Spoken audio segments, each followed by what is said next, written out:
বঙাইগাঁও জিলাৰ সৃজন গ্ৰামত আজি কলিতা জনগোষ্ঠীৰ সন্মিলনীৰ ৬ষ্ঠ দ্বিবাৰ্ষিক অধিৱেশনখন সম্পন্ন হয়।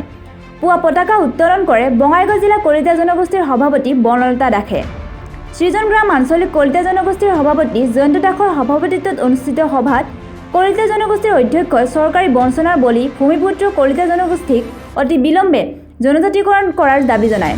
চৰকাৰে সকীয়াই দিছোঁ যে অনাগত দিনত যি আমি ভুগি আছোঁ এই যেন ভোগটো আমি আৰু পুনৰাই আমি ভুগিব নালাগে, এই চৰকাৰক আমি আহ্বান জনাইছোঁ আৰু লগতে দাবীও জনাইছোঁ যে কলিতা জনগোষ্ঠীক অতি শীঘ্ৰে আপোনালোকে জনজাতিকৰণ কৰক। যদি কলিতা জনগোষ্ঠীক অতি সোনকালে জনজাতিকৰণ নকৰে তেন্তে অনাগত দিনত আপোনালোকে যি 2021 চনৰ বিধানসভা নিৰ্বাচন আহি আছে, কিন্তু আমি আপোনালোকে ভুগিব লাগিব।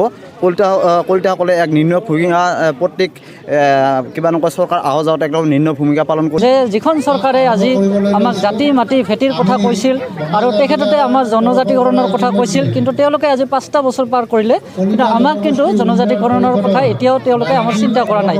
কিন্তু তেওঁলোকে এটা কাম কৰিলে, ইলেকশ্যনৰ আগমুহূৰ্তত উন্নয়ন পৰিষদৰ নামত এখন লালিপপহে আমাক দিলে। আমাৰ আগন্তুক যিটো বিধানসভা ইলেকশ্যন তাৰ আগমুহূৰ্তত যদি আমাৰ জনজাতিকৰণৰ ব্যৱস্থা তেওঁলোকে নকৰে বা আমাৰ জনজাতিকৰণৰ কাৰণে তেওঁলোকে যদি আমাক চেণ্ট্ৰেললৈ প্ৰস্তাৱ গ্ৰহণ নকৰে, তেতিয়া আমাৰ আগন্তুক মানে কলিতা জনগোষ্ঠী সন্মিলনৰ পৰা হওক, কলিতা ছাত্ৰ সন্থাৰ পৰা হওক, আমাৰ ভয়ংকৰ এটা আন্দোলনকাৰী কাৰ্যসূচী ল'ম।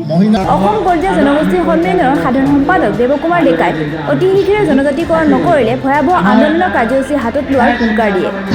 আমি একো সুবিধা পোৱা নাই সংবিধানৰ সুবিধাবিলাক, সেইকাৰণে আমি চৰকাৰক বহুত দিনৰ পৰা দাবী জনাই আছোঁ। বিশেষকৈ প্ৰায় আমাৰ 1919 চনৰ প্ৰায় 100 বছৰেই হ'ল আমি বিশেষকৈ দাবীবিলাক জনাই আছোঁ আৰু আমাক বিশেষকৈ জনজাতিকৰণৰ কাৰণে সুবিধা দিছোঁ, কাৰণ আমি জনজাতি নকৰিলে আমি সুবিধাবিলাক নোপোৱা হৈ গৈছোঁ। Bureau report Kamrupa news.